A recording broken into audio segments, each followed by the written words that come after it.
ಎತ್ತಿಗೆ ಬಸವ ಎಂದಾರು ಎತ್ತೆತ್ತಲು ಕೈಯ ಮುಗಿದಾರು ಎತ್ತೆತ್ತಲು ಕೈಯ ಮುಗಿದಾರು ನಿನ್ನ ಕತ್ತಿಗಿಂತ ಕೀಳ ಮಾಡ್ಯಾರು ನಿನ್ನ ಕತ್ತಿಗಿಂತ ಕೀಳ ಮಾಡ್ಯಾರು ನರಮಾನವ ನಿನ್ನನ್ನು ತಿಳಿಯೋರ್ಯಾರೋ ಓ ಶಿವ ನರಮಾನವ ನಿನ್ನನ್ನು ಅರಿಯೋರ್ಯಾರೋ ಓ ಶಿವ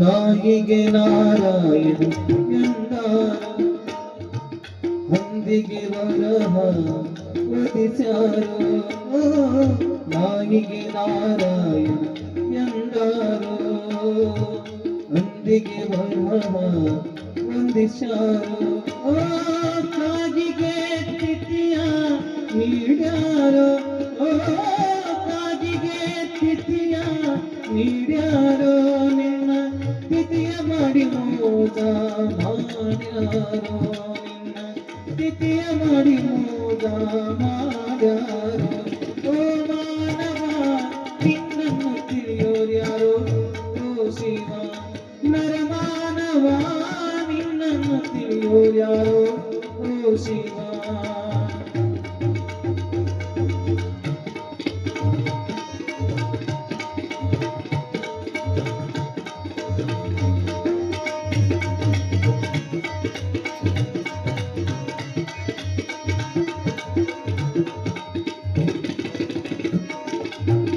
ಬೆಕ್ಕನ್ನು ಸಾಕಿ ನಕ್ಕಾರು ಇಲಿಗೆ ಮೋದಕ ಮುಖ್ಯಾರು ಬೆಕ್ಕನ್ನು ಸಾಕಿ ನಕ್ಕಾರು ಇಲಿಗೆ ಮೋದಕ ಮುಖ್ಯಾರು ಕುದುರಿಗೆ ಬೆಲೆಯ ಕಟ್ಟಾರು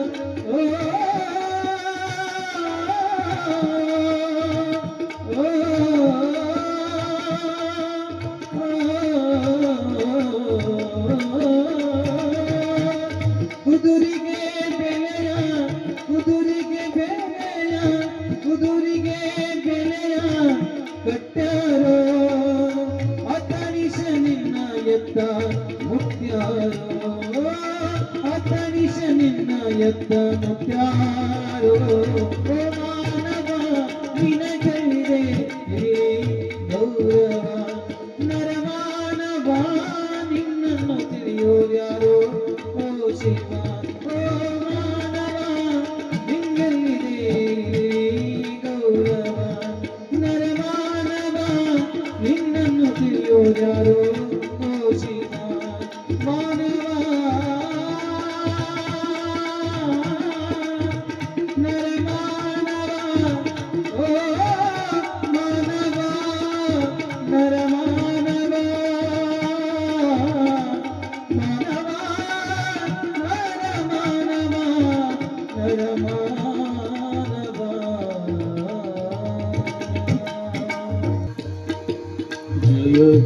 ಜಯ ಗುರು ಬಸವಣ್ಣ ಜಯತು ಜಗದ್ಗುರು ಬಸವಣ್ಣ ಜಯ ಗುರು ಬಸವಣ್ಣ ಜಯತು ಜಗದ್ಗುರು ಬಸವಣ್ಣ ಜಯ ಗುರು ಬಸವಣ್ಣ ಜಯತು ಜಗದ್ಗುರು ಬಸವಣ್ಣ ಜಯ ಗುರು ಬಸವಣ್ಣ ಜಯತು ಜಗದ್ಗುರು ಬಸವಣ್ಣ ಜಂಗಮರೂಪನೆ ಬಸವಣ್ಣ ಜಗತ್ತೋದ್ಧಾರಕ ಬಸವಣ್ಣ ಜಂಗಮರೂಪನೆ ಬಸವಣ್ಣ ಜಗತ್ತೋದ್ಧಾರಕ ಬಸವಣ್ಣ ಜಯ ಗುರು ಬಸವಣ್ಣ ಜಯತು ಜಗದ್ಗುರು ಬಸವಣ್ಣ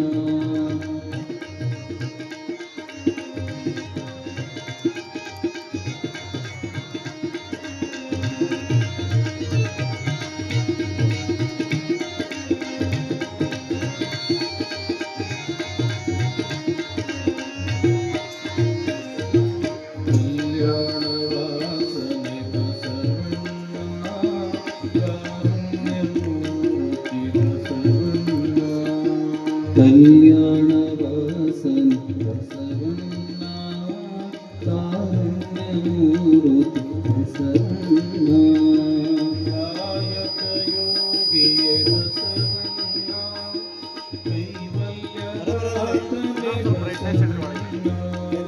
ಕಾಯಕ ಯೋಗಿಯೇ ಬಸವಣ್ಣ ಕೈವಲ್ಯದಾತನೆ ಬಸವಣ್ಣ ಜಯ ಗುರು ಬಸವಣ್ಣ ಜಯತು ಜಗತ್ತು ಬಸವಣ್ಣ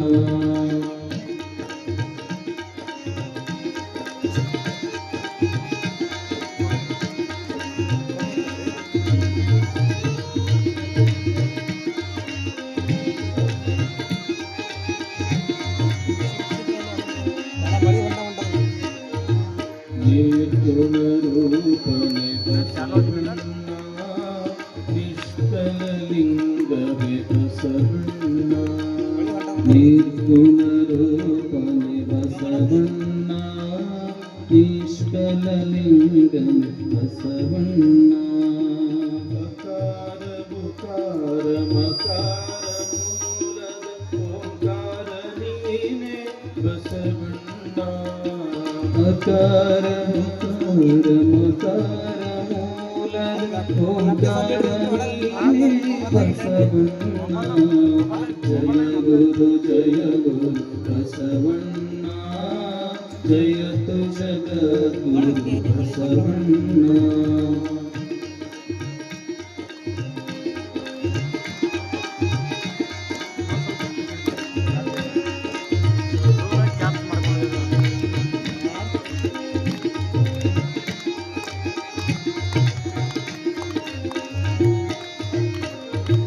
ಪರಮ ಪ್ರಭುವಿನಿ ಬಸವಣ್ಣ ಪತಿತ ಪಾವನನೆ ಬಸವಣ್ಣ ಪರಮ ಪ್ರಭುವಿನಿ ಬಸವಣ್ಣ ಪತಿತ ಪಾವನನೆ ಬಸವಣ್ಣ ಭಕ್ತರ ಪ್ರಾಣನೆ ಬಸವಣ್ಣ ಭವ ಭಯಕಾರಕ ಬಸವಣ್ಣ ಭಕ್ತರ ಪ್ರಾಣನೆ ಬಸವಣ್ಣ ಭವ ಭಯಕಾರಕ ಬಸವಣ್ಣ ಜಯ ಗುರು ಬಸವಣ್ಣ ಜಯತು ಜಗದ್ಗುರು ಬಸವಣ್ಣ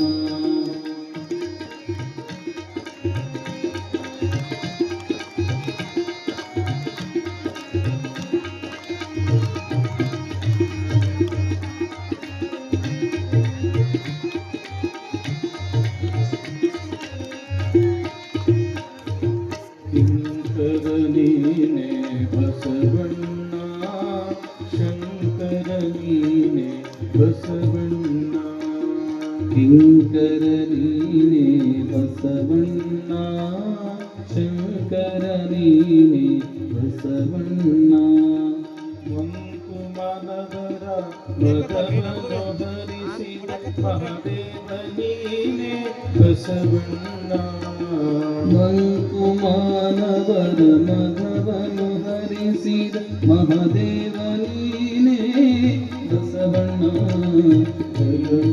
ಜಯ ಗುರು ಬಸವಣ್ಣ ಜಯತು ಜಗದ್ಗುರು ಬಸವಣ್ಣ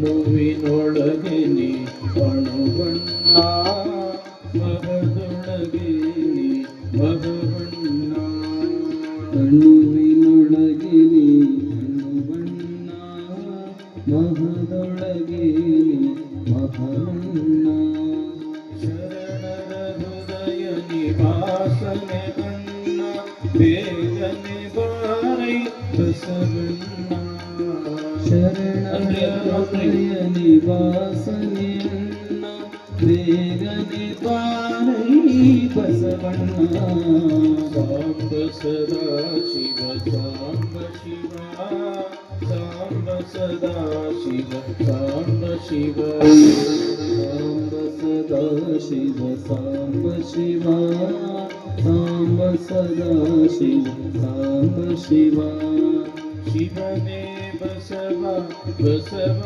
ಶಿವನೇ ಶಿವನೇ ಬಸವ ಬಸವ ಶಿವನೇ ಶಿವಲಿಂಗೇಶನೇ ಸಾಂಬ ಶಿವ ಶಿವಲಿಂಗೇಶನೇ ಸಾಂಬ ಶಿವ ಸಾಂಬ ಸದಾ ಶಿವ ಸಾಂಬ ಶಿವ ಸಾಂಬ ಸದಾ ಶಿವ ಸಾಂಬ ಶಿವ ಸಾಂಬ ಸದಾ ಶಿವ ಸಾಂಬ ಶಿವ ಸಾಂಬ ಸದಾ ಶಿವ ಸಾಂಬ ಶಿವ ಶಿವನೇ ಬಸವ ಬಸವ ಶಿವನೇ ಶಿವನೇ ಬಸವ ಬಸವ ಶಿವನೇ ಶಿವಲಿಂಗೇಶನೇ ಸಾಂಬ ಶಿವ ಶಿವಲಿಂಗೇಶನೇ ಸಾಂಬ ಶಿವ ಸಾಂಬ ಸದಾ ಶಿವ ಸಾಂಬ ಶಿವ ಸಾಂಬ ಸದಾ ಶಿವ ಸಾಂಬ ಶಿವ ಸಾಂಬ ಸದಾ ಶಿವ ಸಾಂಬ ಶಿವ ಸಾಂಬ ಸದಾ ಶಿವ ಸಾಂಬ ಶಿವ ಸಾಂ ಶಿವ ಓಂ ಶಿವ ಸಾಂ ಶಿವ ಓಂ ಶಿವ ಸಾಂ ಶಿವ ಓಂ ಶಿವ ಸಾಂ ಶಿವ ಓಂ ಶಿವ ಸಾಂ ಶಿವ ಓಂ ಶಿವ ಸಾಂ ಶಿವ ಓಂ ಶಿವ ಸಾಂ ಶಿವ ಓಂ ಶಿವ ಸಾಂ ಶಿವ ಓಂ ಶಿವ ಸಾಂ ಶಿವ ಓಂ ಶಿವ ಸಾಂ ಶಿವ ಓಂ ಶಿವ ಬಸವ ಬಸವ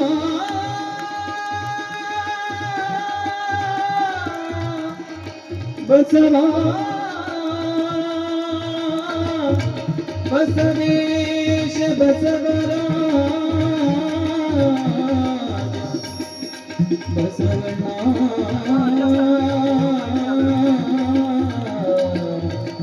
ಬಸವೇಶ ಬಸವರಾಜ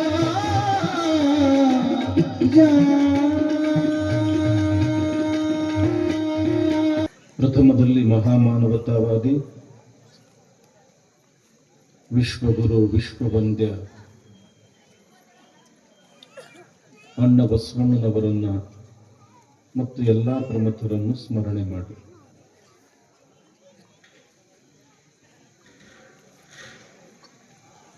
ಆರಾಧ್ಯ ಗುರುದೇವರಾಗಿರ್ತಕ್ಕಂಥ ಹಾನಗಲ್ಲ ಗುರುಕುಮಾರ ಶಿವಯೋಗಿಗಳವರ ಶ್ರೀಚರಣಗಳನ್ನು ಮಸ್ತಕದ ಮೇಲೆ ಧರಿಸಿ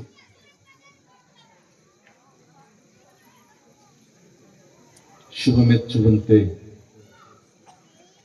ಬಸವ ಪುರಾಣ ಬರೆದ ಭೀಮ ಕವಿಗಳವರನ್ನು ಸ್ಮರಿಸಿ ಈ ನೆಲ ಜಲವನ್ನ ಪಾವನವನ್ನಾಗಿ ಮಾಡಿರತಕ್ಕಂಥ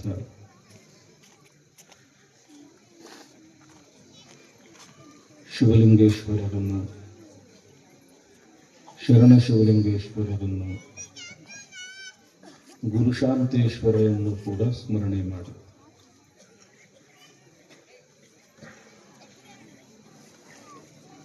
ನಮ್ಮೂರಿನ ಪವಿತ್ರ ಕ್ಷೇತ್ರ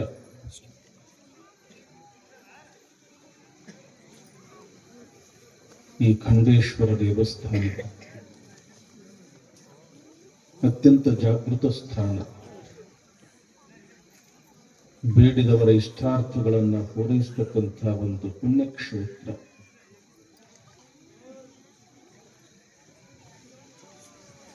ಈ ಪುಣ್ಯಕ್ಷೇತ್ರದಲ್ಲಿ 21 ದಿನಗಳ ಪರ್ಯಂತ ಬಸವ ಪುರಾಣ,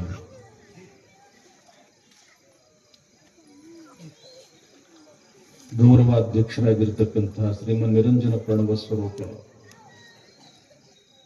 ಅಭಿನವ ಶಿವಲಿಂಗೇಶ್ವರ ಮಹಾಸ್ವಾಮಿಗಳವರ ಮತ್ತು ಷಟಸ್ಥಲ ಬ್ರಹ್ಮ ಶಾಂತವೀರ ಶಿವಾಚಾರ್ಯರ ಶ್ರೀಪಾದಗಳಲ್ಲಿ ಮತ್ತು ಮಸ್ತಕನಾಗಿ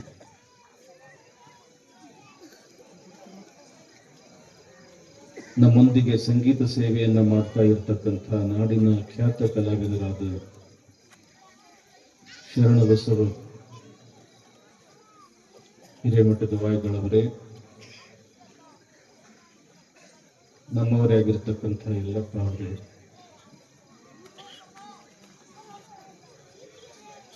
ಬಸವಣ್ಣನ ಸ್ಥಾನದಲ್ಲಿ ಅಲಂಕೃತರಾಗಿರ್ತಕ್ಕಂಥ ಬಸವಂತರಾಯರವರೇ, ಬಹಳ ಅರ್ಥಪೂರ್ಣವಾಗಿ ಉತ್ಸಾಹಭರಿತವಾಗಿ ಇಂಥದೊಂದು ಕಾರ್ಯಕ್ರಮವನ್ನ ಮಾಡ್ತಾ ಇರತಕ್ಕಂಥ ಈ ಖಂಡೇಶ್ವರ ದೇವಸ್ಥಾನದ ಟ್ರಸ್ಟ್ ಕಮಿಟಿಯ ಎಲ್ಲ ಪದಾಧಿಕಾರಿಗಳೇ, ಊರಿನ ಎಲ್ಲ ಗುರು ಹಿರಿಯರೇ, ಶರಣರೇ, ತಾಯಂದಿರೇ, ಮಕ್ಕಳೇ, ತಮ್ಮೆಲ್ಲರಿಗೂ ಶರಣು ಶರಣಾರ್ಥಿಗಳು. ಶರಣು ಶರಣಾರ್ಥಿ ಅಂದ್ರೆ ತಾವು ಕೂಡ ಶರಣು ಶರಣಾರ್ಥಿ ಅನ್ಬೇಕು. ಯಾಕೆ ಅನ್ಬೇಕು ಅಂತಂದ್ರ ಬಸವಣ್ಣವ್ರು ಹೇಳ್ತಾರೆ, ಕಂಡ ಭಕ್ತಂಗೆ ಕೈ ಮುಗಿವಾತನೇ ಭಕ್ತ, ಮೃದುವಚನವೇ ಸಕಲ ಜಪಂಗಳಯ್ಯ, ಮೃದುವಚನವೇ ಸಕಲ ತಪಂಗಳಯ್ಯ, ಸದುವಿನಯವೇ ಸದಾಶಿವನ ಒಲಿಮೆಯಯ್ಯ, ಕೂಡಲ ಸಂಗಮ ದೇವ ಅಂತ. ಯಾರು ಶರಣು ಅಂತಾರ, ಯಾರು ಶರಣು ಶರಣಾರ್ಥಿ ಅಂತಾರ, ಶರಣ ಅಂದವನಿಗೆ ಮರಣ ಇಲ್ಲ ಅಂತಾರ ನಾವು ಶರಣರು. ಅಂದ್ರೆ ಕಷ್ಟಗಳೆಲ್ಲವೂ ಕೂಡ ದೂರ ಆಗಿಬಿಡ್ತಾವ. ಅವರ ಜೀವನ ಸುಖಮಯ ಆಗ್ತವನ್ನೋ ಕಾರಣಕ್ಕಾಗಿ ಯಾವಾಗಲೂ ಕೂಡ ನಾವು ಶರಣು ಅನ್ಕೊಂತ ಇರಬೇಕು. ಅಂತೀರಿ ಮತ್ತೊಮ್ಮೆಲ್ಲರೂ? ಎಲ್ಲರಿಗೂ ಶರಣು ಶರಣಾರ್ಥಿ.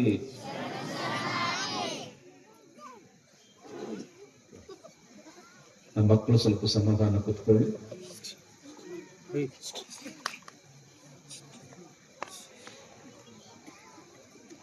ಈ ಜಗತ್ತಿನಲ್ಲಿ ಅನೇಕ ಜನ ಚಿಂತಕರು, ಜ್ಞಾನಿಗಳು ಆಗಿ ಹೋಗಿದ್ದಾರೆ. ಅವರೆಲ್ಲರೂ ಒಂದು ವಿಚಾರದ ಬಗ್ಗೆ ಬಹಳ ಚಿಂತನೆಯನ್ನ ಮಾಡಿದರು. ಮನುಷ್ಯನ ಬದುಕು ಪರಮಾತ್ಮ ಕೊಟ್ಟಿರತಕ್ಕಂಥ ಅಮೂಲ್ಯ ಬದುಕು. ಈ ಬದುಕು ಸುಂದರ ಆಗಬೇಕಲ್ಲ,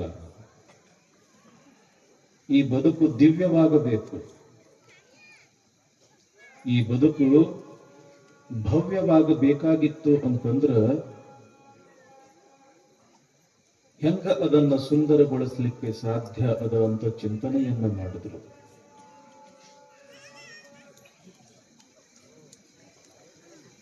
ಈ ಜಗತ್ತಿನೊಳಗ ಬಹಳ ದೊಡ್ಡ ದೊಡ್ಡ ಮಹಾತ್ಮರು ಆಗಿ ಹೋಗ್ಯಾರ. ಬಸವಣ್ಣನವರ ಪೂರ್ವದಲ್ಲಿಯೂ ಕೂಡ, ಬಸವಣ್ಣನವರ ಕಾಲದಲ್ಲೂ ಅಂತೂ ಎಂಥೆಂಥ ಮಹಾತ್ಮರು. ಅವರ ನಂತರದಲ್ಲಿಯೂ ಕೂಡ ಇಲ್ಲಿಯವರೆಗೆ ಅನೇಕ ಜನ ಮಹಾತ್ಮರು ಆಗಿ ಹೋಗಿದ್ದಾರೆ.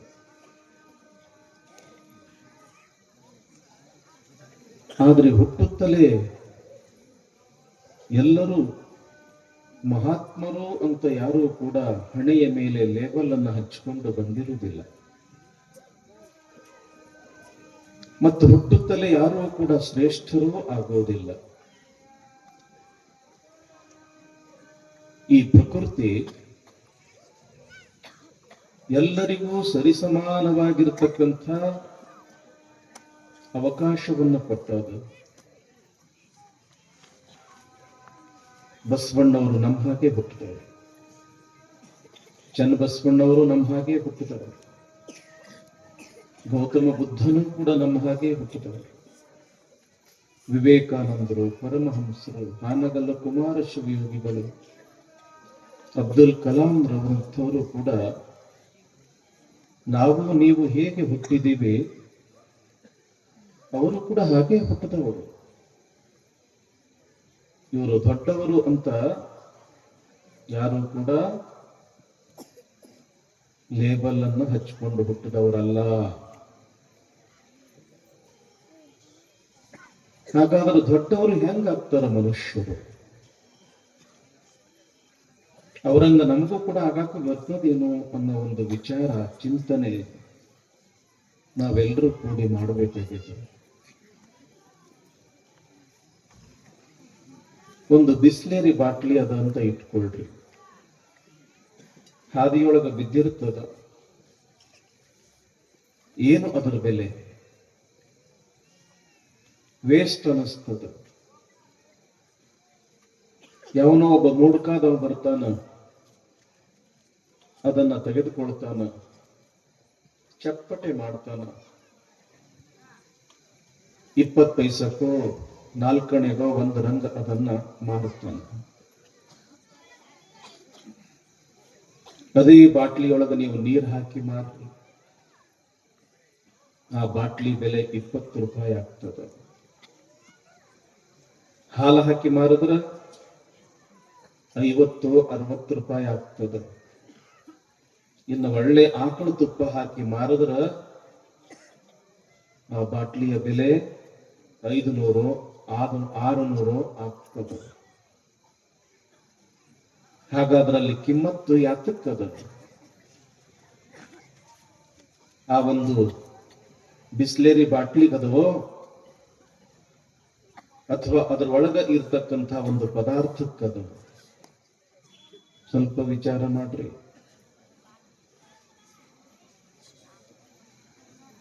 ಅದಕ್ಕೆ ಬೆಲೆ ಬರೋದು ಒಳಗಿರ್ತಕ್ಕಂಥ ಪದಾರ್ಥಗಳಿಂದಾಗಿ. ಹಾಗೆ ನಮ್ಮ ಜೀವನವು ಕೂಡ ಆ ಒಂದು ಖಾಲಿ ಬಾಟ್ಲಿ ಇದ್ದಂಗದ. ನೀರು ಹಾಕರ ಒಂದಿಷ್ಟು ಬೆಲೆ ಹೆಚ್ಚು, ಹಾಲು ಹಾಕಿದ್ರ ಇನ್ನಷ್ಟು ಬೆಲೆ ಹೆಚ್ಚು, ಇನ್ನು ತುಪ್ಪ ಹಾಕಿದ್ರ ಇನ್ನೂ ಬಹಳ ಬೆಲೆ. ಹಂಗ ಖಾಲಿ ಬಾಟಲಿ ಅಂತ ಇರ್ತಕ್ಕಂಥ ಈ ದೇಹದೊಳಗ ಒಂದಿಷ್ಟು ಒಳ್ಳೆಯ ಗುಣಗಳನ್ನ ನಾವು ಅಳವಡಿಸಿಕೊಂಡ್ರ ನಮ್ಮ ಬೆಲೆ ಹೆಚ್ಚಾಗ್ತದ. ದೇಹಕ್ಕೆ ಬೆಲೆ ಇಲ್ಲ, ನಮ್ಮ ಒಳಗಡೆ ಇರ್ತಕ್ಕಂಥ ಗುಣಗಳಿಗೆ ಬೆಲೆ ಅದ. ನಮ್ಮಲ್ಲಿ ಇರ್ತಕ್ಕಂಥ ಆದರ್ಶಗಳಿಗೆ ಬೆಲೆ ಸಿಗ್ತದ. ನಮ್ಮಲ್ಲಿ ಇರ್ತಕ್ಕಂಥ ಮಾನವೀಯ ಮೌಲ್ಯಗಳಿಗೆ ಬೆಲೆ ಸಿಗ್ತದ. ಯಾವ ವ್ಯಕ್ತಿಯಲ್ಲಿ ಮಾನವೀಯ ಮೌಲ್ಯಗಳದಾವ, ಯಾವ ವ್ಯಕ್ತಿಗಳಲ್ಲಿ ಒಳ್ಳೊಳ್ಳೆ ಗುಣಗಳಿದಾವೆ, ಆ ವ್ಯಕ್ತಿ ಈ ಪ್ರಪಂಚದೊಳಗೆ ದೊಡ್ಡವನು ಅನಿಸಿಕೊಳ್ಳುತ್ತಾನೆ ಹೊರತು ಎಲ್ಲರೂ ಅನಿಸಿಕೊಳ್ಳುವುದಿಲ್ಲ. ದೊಡ್ಡವರು ಅನಿಸ್ಕೋಬೇಕು ಅನ್ನೋ ಆಶೆ ಯಾರಿಗಿರುವುದಿಲ್ಲ ಹೇಳ್ರಿ?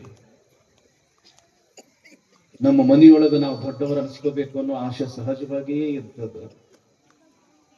ಕಡೆಗೆ ಓಣ್ಯಾಗಾದ್ರೂ 4 ಮಂದಿ ನಮಗೆ ದೊಡ್ಡವರು ಅನ್ನಬೇಕು ಅನ್ನೋ ಆಶೆನೂ ಕೂಡ ಇರ್ತದ. ಕೆಲವೊಂದಿಷ್ಟು ಜನರಿಗೆ ಊರಾಗ ನಮಗೆ ದೊಡ್ಡವರು ಅಂತ ಅನ್ನಿಸ್ಕೊಳ್ಬೇಕು ಅನ್ನೋ ಆಶೆ ಇರ್ತದ. ದೊಡ್ಡವರು ಅಂತ ಅನ್ನಿಸ್ಕೊಳ್ಬೇಕಾಗಿತ್ತು ಅಂತಂದ್ರ ನಮ್ಮಲ್ಲಿ ದೊಡ್ಡ ದೊಡ್ಡ ಗುಣಗಳು ಇರಬೇಕು. ದೊಡ್ಡ ಗುಣಗಳು ಇದ್ದ ವ್ಯಕ್ತಿ ದೊಡ್ಡವ ಅಂತ ಅನ್ನಿಸ್ಕೊಳ್ತಾನ. ಒಳ್ಳೆಯ ಗುಣಗಳು ನಮ್ಮನ್ನ ದೊಡ್ಡವರನ್ನಾಗಿ ಮಾಡುತ್ತದೆ. ಒಬ್ಬ ವ್ಯಕ್ತಿ ಒಂದು ಆಳಂದ ಪಟ್ಟಣದೊಳಗೆ ನಡೆದಾನ. ಒಬ್ಬ ಯುವಕ ಆ ವ್ಯಕ್ತಿ ಹಿಂದ್ಗಡೆ ಹೋಗ್ತಾ ಇರತಕ್ಕಂಥ ಸಂದರ್ಭ, ಬೇಸಿಗೆ ದಿನ, ವಿಪರೀತ ಬಿಸಿಲು. ಪಾಪ ಆ ಅಜ್ಜನ ವಯಸ್ಸು ಬಹಳ ಆಗ್ಯದ, ಮುಪ್ಪಾನ ಮುದುಕ, ಆರಾಮ್ ಬೇರೆ ಇಲ್ಲ. ಆ ಬೇಸಿಗೆಯ ದಾಹಕ್ಕೆ ಏನಾತು ಅಂತಂದ್ರ ಕಣ್ಣಿಗೆ ಚಕ್ರ ಬಂತು, ಧಪ್ ಅಂತ ಬಿದ್ದ, ಮೂರ್ಛೆ ಹೋಗಿ ಬಿಟ್ಟ. ಆತನ ಹಿಂದೆ ಇರತಕ್ಕಂಥ ಆ ಯುವಕ ಇವನನ್ನ ನೋಡ್ದ. ಮೂರ್ಛೆ ಹೋಗ್ಯಾನ, ಯಾರನ್ನೋದು ಗೊತ್ತಿಲ್ಲ. ಆಸ್ಪತ್ರೆಗೆ ಕರ್ಕೊಂಡು ಹೋದ. ಆ ಆಸ್ಪತ್ರೆಯಲ್ಲಿ ಉಪಚಾರ ಮಾಡಿಸ್ದ. ಪ್ರಜ್ಞೆ ಬಂತು, ಎದ್ದು ಕುಂತ ಆ ಅಜ್ಜ. ಆ ಮುಪ್ಪಾನ ಮುದುಕ ಎದ್ದು ಕುಂತು ಆ ಹುಡುಗನಿಗೆ ಅಂತನ, ನೀ ಬಹಳ ಉಪಕಾರ ಮಾಡಿದೆಪ್ಪ ನನಗ. ನಾನು ಮೂರ್ಛೆ ಹೋಗಿ ಬಿದ್ದಿದ್ದೆ, ಹಾಗೇ ಬಿಟ್ಟಿದ್ದು ನಾ ಏನು ಸತ್ತು ಹೋಗ್ತಿದ್ದ ಏನು. ನನ್ನ ಪಾಲಿಗೆ ನೀ ದೇವರು ಬಂದಂಗ ಬಂದಿ, ನನ್ನ ಪಾಲಿನ ದೇವರಪ್ಪ ಅಂತ ತಿಳ್ಕೊಂಡು ಆ ಮುದುಕ ಈ ಯುವಕನಿಗೆ ಅಂತಾನ. ವಯಸ್ಸಿನೊಳಗೆ ಮುದುಕ ದೊಡ್ಡವ, ಆದ್ರ ಆ ಮುದುಕನೇ ಅಂತಾನ ಸಣ್ಣ ವಯಸ್ಸಿನ ಹುಡುಗ, ನೀ ನನ್ನ ಪಾಲಿನ ದೇವರಪ್ಪ. ಆ ಹುಡುಗ ಯಾಕೆ ದೇವರು ಅಂತ ಅನಿಸ್ಕೊಂಡ? ಒಳ್ಳೆಯ ಕೆಲಸ ಮಾಡುವುದರಿಂದ ಆ ಮುದುಕನ ದೃಷ್ಟಿಯಲ್ಲಿ ಈ ಯುವಕ ದೇವರಂತ ಕಂಡ. ಅಷ್ಟೇ ಯಾಕ ತಾಯಂದ್ರೆ, ದೀಪಾವಳಿ ಹಬ್ಬ ಬರ್ತದ, ಲಕ್ಷ್ಮೀ ಪೂಜೆ ಅಂತ ಮಾಡ್ತೀರಿ. ನಿಮ್ಮ ಕೊಳ್ಳಾಗಿರ್ತಕ್ಕಂಥ, ಮನೆಯಾಗಿರ್ತಕ್ಕಂಥ ಎಲ್ಲ ಆಭರಣಗಳನ್ನ ಆ ಲಕ್ಷ್ಮಿ ಕೊಳ್ಳಾಗ ಅಲಂಕಾರ ಮಾಡ್ತೀರಿ, ಪೂಜಾ ಮಾಡ್ತೀರಿ. ದೀಪಾವಳಿ ಹಬ್ಬ ಅಂತಂದ್ರೆ ಸಾಕಷ್ಟು ಸಂಭ್ರಮ ಇರ್ತದ. ಓಡಾಡ್ತೀರಿ, ದಣದಿರ್ತೀರಿ, ರಾತ್ರಿ ಮಲ್ಕೊಂಡು ಬಿಡ್ತೀರಿ. ದಣಿವಾಗಿದ್ರಿಂದ ನಿಮಗೆ ಎಚ್ಚರ ಆಗುವುದಿಲ್ಲ. ಕಳ್ಳು ಬರ್ತಾನ.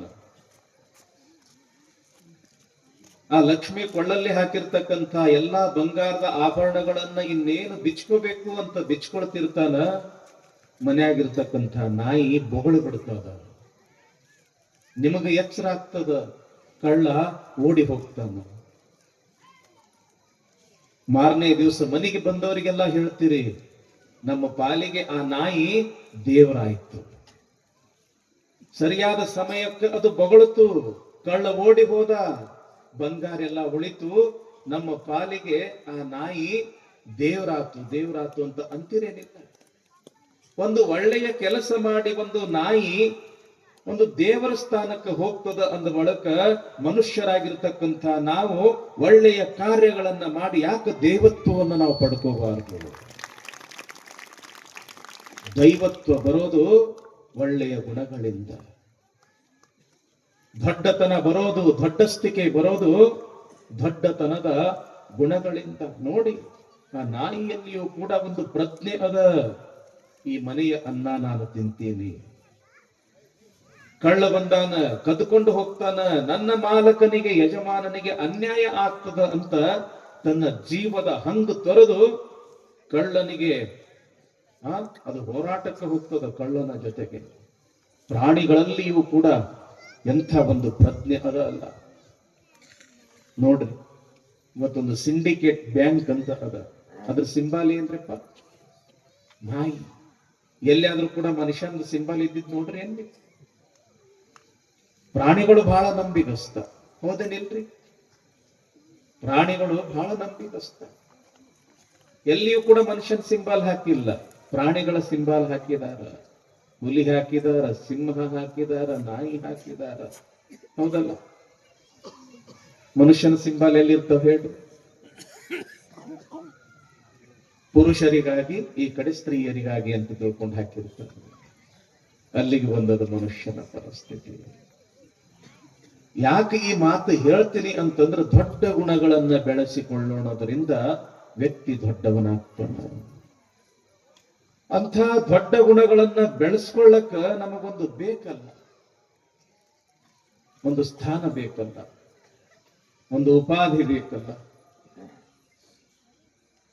ಎಲ್ಲಿ ನಾವು ಹೋದ್ರೂ ದೊಡ್ಡ ಗುಣಗಳನ್ನ ಬೆಳೆಸ್ಕೊಳ್ಳಿಕ್ಕೆ ಸಾಧ್ಯ ಅದ ಅಂತಂದ್ರೆ, ಯಾರು ಒಳ್ಳೆಯವರದಾರ, ಯಾರಿಂದ ನಮಗ ಒಳ್ಳೆಯ 4 ಮಾತುಗಳು ಸಿಗ್ತಾವ, ಯಾರಿಂದ ನಮಗ 4 ಒಳ್ಳೆಯ ಮಾರ್ಗದರ್ಶನ ಪರವಾಗಿರ್ತಕ್ಕಂಥ ಬೆಳಕು ಸಿಗ್ತದ, ಅಲ್ಲಿ ಹೋದ್ರೆ ನಮಗ ಒಳ್ಳೆಯತನ ಸಿಗ್ತದ. ಅದರಿಂದ ನಾವು ಒಳ್ಳೆಯವರು ಆಗ್ಲಿಕ್ಕೆ ಸಾಧ್ಯ ಅಂತ ತಿಳ್ಕೊಂಡು ಏನು ಮಾಡ್ಯಾರ ನಮ್ಮ ಹಿಂದಿನ ಹಿರಿಯರು ಅಂತಂದ್ರ, ವರ್ಷದೊಳಗ 1 ಸಲನೋ 2 ಸಲನೋ ಅಥವಾ ಜಾತ್ರೆ ಯಾತ್ರೆ ಇದ್ದಾಗ ಏನಾದ್ರೂ ಕೂಡ ಒಂದು ವಿಶೇಷ ಕಾರ್ಯಕ್ರಮಗಳು ಹಮ್ಮಿಕೊಂಡಾಗ ಇಂಥ ಬಸವ ಪುರಾಣದ ಮುಖಾಂತರ ಒಳ್ಳೆಯವರ ಸಹವಾಸ ಮಾಡಿ ಒಳ್ಳೆಯ 4 ನುಡಿಗಳ ಕೇಳಿಸ್ತಕ್ಕಂಥ ಸೌಭಾಗ್ಯ ನಮ್ಮ ಹಿಂದಿನ ಹಿರಿಯರು ಸಾವಿರಾರು ವರ್ಷಗಳಿಂದ ನಮಗೆ ಕೊಡುಕೊಂತ ಬಂತಾರೆ. ಬಹಳ ಶಕ್ತಿ ಇರ್ತದ ಇದರ ಒಳಗ. ಎಲ್ಲಿ ಪಾಠ ನಡೆದದ, ಎಲ್ಲಿ ಪ್ರವಚನ ನಡೆದದ, ಎಲ್ಲಿ ದೊಡ್ಡವರ 4 ಉಪದೇಶ ಪರವಾಗಿರ್ತಕ್ಕಂಥ ಮಾತುಗಳು ಕೇಳಲಿಕ್ಕೆ ಸಿಗ್ತದ, ಅದಕ್ಕೆ ನಾವು ಸತ್ಸಂಗ ಅಂತ ಕರಿತೀವಿ. ಆ ಮಾತುಗಳನ್ನ ನಾವು ಕೇಳೋದ್ರಿಂದ ನಮ್ಮ ಜೀವನದಲ್ಲಿ ನಾವು ಅಳವಡಿಸಿಕೊಳ್ಳೋಣದ್ರಿಂದ ನಾವು ದೊಡ್ಡವರಾಗ್ಲಿಕ್ಕೆ ಸಾಧ್ಯ. ನಾನು ಬಹಳ ಚಿಕ್ಕವನಾಗಿ ಇದ್ದಿರ್ತಕ್ಕಂತಹ ಸಮಯದೊಳಗೆ ಮಠದಾಗ ಪುರಾಣ ನಡೀತಿತ್ತು. ಆವಾಗ ಅಥಣಿಯ ಶೆಟ್ಟರ ಮಠದ ಸ್ವಾಮಿಗಳು ಅಂತ ಬರ್ತಿದ್ರು, ನಿಮಗೆಲ್ಲ ನೆನಪಿರಬೇಕು. ಶಂಕರ ಸ್ವಾಮಿಗಳು, ಅವರು ಕೂಡ ಬಸವ ಪುರಾಣ ಹೇಳಾಕ ಬರ್ತಿದ್ರು. ನಮಗೇನು ತಿಳಿತಿದ್ದಿಲ್ಲ, ಉಡಾಡ್ರು, ತುಂಟ್ರು, ನೀವೇನಂತೀರಲ್ಲ ಔಚಾರಿ ಅಂತ ಕರಿತೀರಲ್ಲ, ಔಚಾರಿ ನಾವು ಬಾಳೆಲ್ಲ. ಆದ್ರ ಪುರಾಣದಲ್ಲಿ ಕೇಳಿರ್ತಕ್ಕಂಥ 4 ಒಳ್ಳೆಯ ನುಡಿಗಳು, ಒಳ್ಳೆಯ ಮಾತುಗಳು, ಅವರ ಒಂದು ಮಾರ್ಗದರ್ಶನ, ಶಿವಲಿಂಗ ಅಪ್ಪ ಅವರ ಒಂದು ಪುಣ್ಯ, ಅವರ ಆಶೀರ್ವಾದ ಇವತ್ತ ನಮ್ಮನ್ನ ಈ ಸಮಾಜದೊಳಗೆ ಗುರುತಿಸಿಕೊಳ್ಳುವಂಗ ಮಾಡ್ಯದ. ಯಾಕ? ದೊಡ್ಡವರ ಸಹವಾಸ ಮಾಡಿವಿ ಅಂತ ತಿಳ್ಕೊಂಡು ಇವತ್ತು ಸಮಾಜದೊಳಗೆ ನಮಗೊಂದಿಷ್ಟು ಬೆಳಕು ಕಾಣಕತ್ತದ. दुनिया के सब राजा मिलकर जो चीज नहीं दे सकते, दुनिया के सब सैनिकों ने मिलकर जो चीज नहीं दे सकते, जहां हजारों हजारों जन्मों के माता पिता मिलकर जो चीज नहीं दे सकते, वह चीज सत्संग में हंसते हंसते मिल जाती है ಅಂತ ಬರೀತಾರೆ. ಈ ಪ್ರಪಂಚದಲ್ಲಿ ಇರತಕ್ಕಂತ ಎಲ್ಲ ರಾಜ ಮಹಾರಾಜರುಗಳು ಕೂಡಿ ಯಾವ ವಸ್ತು ನಮಗೆ ಕೊಡ್ಲಿಕ್ಕೆ ಅಸಾಧ್ಯವೋ, ಈ ಪ್ರಪಂಚದಲ್ಲಿ ಇರ್ತಕ್ಕಂಥ ಎಲ್ಲ ಯೋಧರುಗಳು ಕೂಡಿ ಯಾವ ವಸ್ತು ನಮಗೆ ಕೊಡ್ಲಿಕ್ಕೆ ಅಸಾಧ್ಯವೋ, ಅಷ್ಟೇ ಅಲ್ಲ, ನಾವು ಈ ಮಾನವ ಜನ್ಮಕ್ಕೆ ಬರಬೇಕಾಗಿತ್ತು ಅಂತಂದ್ರೆ ಇದೇ ಮೊದಲನೇ ಸಲ ಬಂದಿಲ್ಲ. ಇಂದು 1000 ಅಲ್ಲ, ಲಕ್ಷ ಲಕ್ಷ ಜನ್ಮಗಳನ್ನ ದಾಟಿ ನಾವು ಈ ಮನುಷ್ಯ ಜನ್ಮಕ್ಕೆ ಬಂದೀವಿ. ಈ ಹಿಂದಿನ ಜನ್ಮದಲ್ಲಿ ಆಗಿ ಹೋಗಿರ್ತಕ್ಕಂಥ ಎಲ್ಲಾ ತಂದೆ ತಾಯಿಗಳು ಕೂಡಿ ಯಾವ ವಸ್ತು ನಮ್ಗೆ ಕೊಡಕ ಆಗುವುದಿಲ್ವೋ ಅಂಥ ವಸ್ತು ಇಂಥ ಪಾಠ ಪ್ರವಚನದೊಳಗೆ ಸಹಜವಾಗಿ ಸಿಕ್ಕು ಬಿಡ್ತದಂತ ಅಷ್ಟೊಂದು ದೊಡ್ಡ ಶಕ್ತಿ ಇರೋದು ಈ ಒಂದು ಮಹಾತ್ಮರ 4 ನುಡಿಗಳನ್ನ ಕೇಳೋದ್ರೊಳಗ. ಬಂದೀರಿ, ನಮ್ಮ ತಾಯಂದ್ರು ಹೆಚ್ಚಿನ ಸಂಖ್ಯೆಯೊಳಗೆ ಬಂದೀರಿ, ನಮ್ಮ ಶರಣರು ಕೂಡ ಹೆಚ್ಚಿನ ಸಂಖ್ಯೆಯೊಳಗೆ ಬಂದೀರಿ. ಏನು ಒಂದು ತಾಸ ಎಲ್ಲವನ್ನ ಮರೆತು ಮೈಯೆಲ್ಲ ಕಿವಿಯಾಗಿ ಆ ಬಸವಣ್ಣನ 4 ಮಾತುಗಳನ್ನ ಕೇಳ್ತಾ ಹೋದ್ರು ಸಾಕು. ಏನು ಆನಂದ ಅದು, ಏನು ಅನುಭೂತಿ ಅದು. ಬಹಳ ದೊಡ್ಡ ಶಕ್ತಿ, ಬಹಳ ದೊಡ್ಡ ಶಕ್ತಿ ಅದು. 4 ಮಾತಿನೊಳಗೆ ಶಕ್ತಿ ಬಹಳ ಅದ. ಮಹಾತ್ಮರ ಒಂದು ಸಾನ್ನಿಧ್ಯದೊಳಗ ಬಹಳ ದೊಡ್ಡ ಶಕ್ತಿ ಇರುತ್ತದೆ. ಅಕ್ಕ ಮಹಾದೇವಿ ಹೇಳ್ತಾಳೆ, ಮರ ಮರ ಮಥನಿಸಿ ಕಿಚ್ಚು ಹುಟ್ಟಿ ಸುತ್ತಣ ತರು ಮರಾದಿಗಳ ಸುಡಲಾಯಿತ್ತು. ಆತ್ಮ ಆತ್ಮ ಮಥನಿಸಿ ಜ್ಞಾನಾಗ್ನಿ ಹುಟ್ಟಿ ಹೊದ್ದಿರ್ದ ತನು ಗುಣಾದಿಗಳ ಸುಡಲಾಯಿತ್ತು. ಇದು ಕಾರಣ ಮಹಾನುಭಾವಿಗಳ ಸಂಗವನೇ ಕರುಣಿಸಿ ಅನ್ನ ಮುಳುಗಿಕೊಳ್ಳ ಚನ್ನ ಮಲ್ಲಿಕಾರ್ಜುನ. ಕಾಡಿಗೆ ಬೆಂಕಿ ಹತ್ತಿರ್ತದ, ಯಾರು ಹಚ್ಚಿರುವುದಿಲ್ಲ. ಹೆಂಗ್ ಹತ್ತದ ಕಾಡಿಗೆ ಬೆಂಕಿ? ಜೋರಾಗಿ ಗಾಳಿ ಬೀಸ್ತು ಅಂತಂದ್ರ ಆ ಗಾಳಿಯ ರಭಸಕ್ಕ ಮರದ ಟೊಂಗೆಗಳು ಒಂದು ಟೊಂಗೆಗೆ ಇನ್ನೊಂದು ಟೊಂಗೆ ಘರ್ಷಣೆಯಾಗಿ ತಿಕ್ಕಿ ತಿಕ್ಕಿ ಅಲ್ಲಿ ಬೆಂಕಿ ಉತ್ಪನ್ನ ಆಗ್ತದ. ಕಾಡಿಗೆ ಬೆಂಕಿ ಹತ್ತದ. ಗಿಡ ಗಂಟಿ ಸುಡ್ತಾವ, ತರುಲತೆಗಳು ಸುಡ್ತಾವ, ಅಲ್ಲಿ ಇರ್ತಕ್ಕಂಥ ಪಶು ಪಕ್ಷಿ ಪ್ರಾಣಿಗಳೆಲ್ಲವೂ ಕೂಡ ಸುಟ್ಟು ಬೂದಿಯಾಗ್ತದ. ಯಾಕ? ಅಲ್ಲಿ ಘರ್ಷಣೆ ನಡೆದಿರ್ತದ. ಹಂಗ ಎಲ್ಲಿ ಪಾಠ ನಡೆದದ, ಎಲ್ಲಿ ಪ್ರವಚನ ನಡೆದದ, ಎಲ್ಲಿ ಮಹಾತ್ಮರ 4 ನುಡಿಗಳು ನಮಗ ಕೇಳಾಕ ಸಿಗಾಕತ್ತವ, ಅಲ್ಲಿಯೂ ಕೂಡ ಒಂದು ಘರ್ಷಣೆ ನಡೀತದ, ಅಲ್ಲಿಯೂ ಕೂಡ ಬೆಂಕಿ ಹತ್ತದ, ಅಲ್ಲಿಯೂ ಕೂಡ ಒಂದಿಷ್ಟು ಸುಡುತ್ತದ. ಹೆಂಗ್ರಿ ಅಪ್ಪೋರ್ ಅಂತ ನೀವು ಕೇಳಬಹುದು. ಹೇಳ್ತಕ್ಕಂಥ ಒಂದು ಆತ್ಮಗಳು, ಕೇಳತಕ್ಕಂಥ ಇಷ್ಟೊಂದು ಆತ್ಮಗಳು, ಈ ಹೇಳುವ ಕೇಳುವ ಚಿಂತನೆ ಎಂಬತಕ್ಕಂಥದ್ದು ನಡೆದದಲ್ಲ. ಇಲ್ಲಿ ಪ್ರವಚನ, ಜ್ಞಾನ, ಅರಿವು ಎಂಬತಕ್ಕಂಥದ್ದು ಸಿಗಕತ್ತದಲ್ಲ. ಈ ಹೇಳುವ ಕೇಳುವ ನಡಬರ್ಕ ಎಂಥ ಬೆಂಕಿ ಹುಟ್ಟುತ್ತದ ಅಂತಂದ್ರ ತಿಳುವಳಿಕೆ ಅನ್ನೋ ಬೆಂಕಿ ಹುಟ್ಟುತ್ತದ, ಜ್ಞಾನ ಅನ್ನೋ ಬೆಂಕಿ ಹುಟ್ಟುತ್ತದ, ಅರಿವು ಅನ್ನೋ ಬೆಂಕಿ ಹುಟ್ಟುತ್ತದ. ಏನು ಸುಡುತ್ತದ ಅಂತಂದ್ರ ನಮ್ಮೊಳಗಿರ್ತಕ್ಕಂಥ ಅಜ್ಞಾನ ಸುಡುತ್ತದ, ಕತ್ತಲೆ ಸುಡುತ್ತದ. ಆ ಕತ್ತಲೆ ಸುಡುತ್ತು ಅಂತಂದ್ರೆ ಸಾಕು, ಒಳಗ ಜ್ಞಾನ ಅನ್ನೋ ಬೆಳಕು ಹುಟ್ಟುತ್ತದ. ಜ್ಞಾನ ಅನ್ನೋ ಬೆಳಕು ಹುಟ್ಟಬೇಕಾಗಿತ್ತು ಅಂತಂದ್ರೆ ಜ್ಞಾನಿಗಳ ಸಂಘವೇ ಬೇಕು.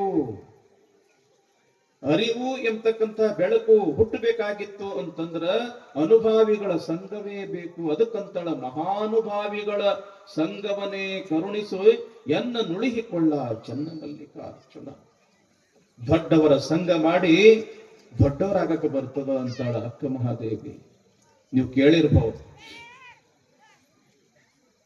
ವಾಲ್ಮೀಕಿಯ ಕಥೆ ಕೇಳಿರಲ್ಲ? ರಾಮಾಯಣವನ್ನು ಬರೆದಿರ್ತಕ್ಕಂಥ ವಾಲ್ಮೀಕಿ ಸಾಮಾನ್ಯವೊಬ್ಬ ಬೇಡ ನಾರದರ ಭೇಟಿಯಾಗ್ತದ ಕಾಡಿನೊಳಗ. ಬಹಳ ದೊಡ್ಡ ದರೋಡೆಕೋರ ವಾಲ್ಮೀಕಿ. ನಾರದರು ಕೇಳ್ತಾರ, ಏನೋ ತಮ್ಮ ಇಷ್ಟೆಲ್ಲ ಪಾಪದ ಕೆಲಸ ಮಾಡಾಕತ್ತೀಯಲ್ಲ, ಯಾರ ಸಲುವಾಗಿ ಮಾಡಾಕತ್ತಿ? ನನ್ನ ಹೆಂಡತಿ ಮಕ್ಕಳ ಸಲುವಾಗಿ ಮಾಡಾಕತ್ತೀನಿ. ಕೆಟ್ಟ ಕೆಲಸ ಮಾಡೋದ್ರಿಂದ ಪಾಪ ಅನ್ನೋದು ಬರ್ತದ, ಅವ್ರ ಸಲುವಾಗಿ ನೀ ಪಾಪದ ಕೆಲಸ ಮಾಡಾಕತ್ತಿ.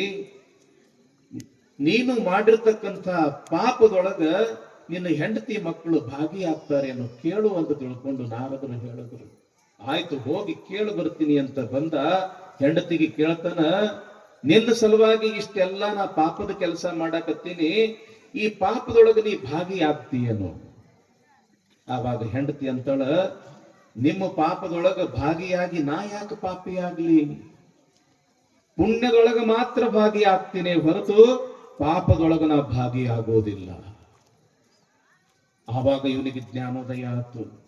ಯಾರ ಸಲುವಾಗಿ ನಾ ಇಷ್ಟೆಲ್ಲ ಕೆಟ್ಟ ಕೆಲಸ ಮಾಡಕತ್ತೀನಿ, ಅವರು ನನ್ನ ಪಾಪವನ್ನು ತೆಗೆದುಕೊಳ್ಳಲಿಕ್ಕೆ ಆಗುವುದಿಲ್ಲ ಅಂದ ಬಳಕ ಪಾಪದ ಕೆಲಸಗಳನ್ನೇ ಬಿಡಬೇಕು ಅಂತ ತಿಳ್ಕೊಂಡು ತಪಸ್ಸು ಮಾಡ್ದ.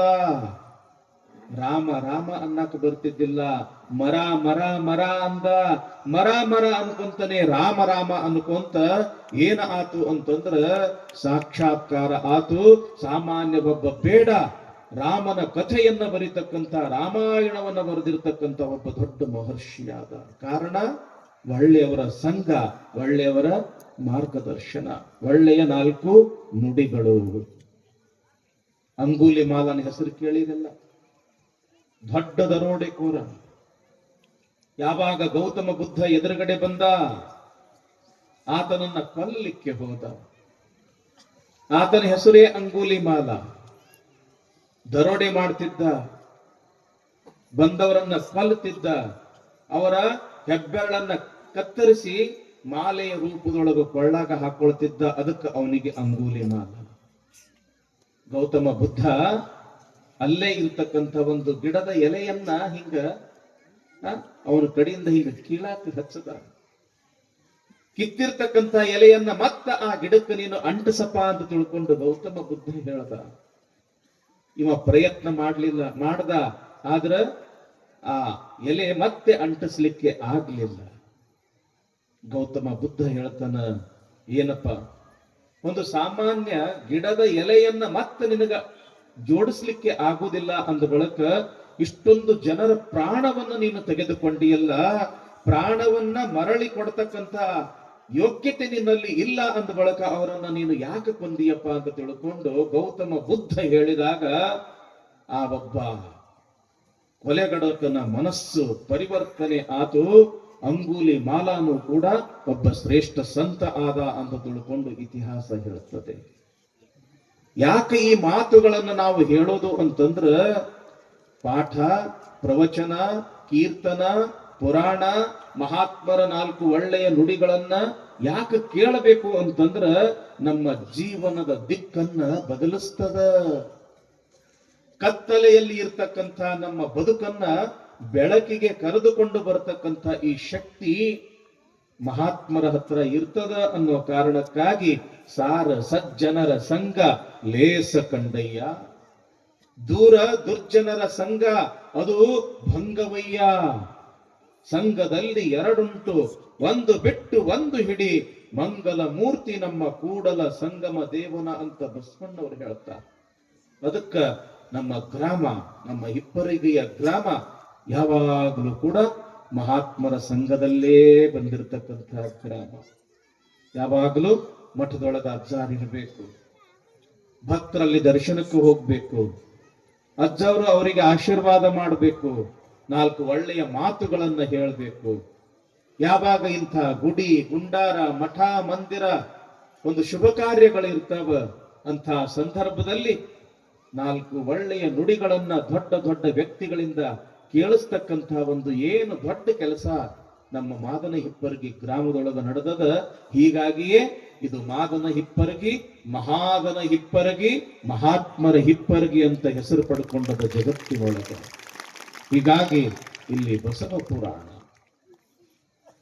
ಪುರಾಣ ಅಂತಂದ್ರ ಇಲ್ಲಿ ಬರ್ತಕ್ಕಂಥ ಆದರ್ಶಗಳು, ಇಲ್ಲಿ ಬರ್ತಕ್ಕಂಥ ರೀತಿಗಳು, ಇಲ್ಲಿ ಬರ್ತಕ್ಕಂಥ ಏನು ಅದು ಮಹಾತ್ಮರ ಜೀವನ ಚರಿತ್ರೆಗಳು, ಚಿಂತನೆಗಳು ಬಹಳ ಅದ್ಭುತ.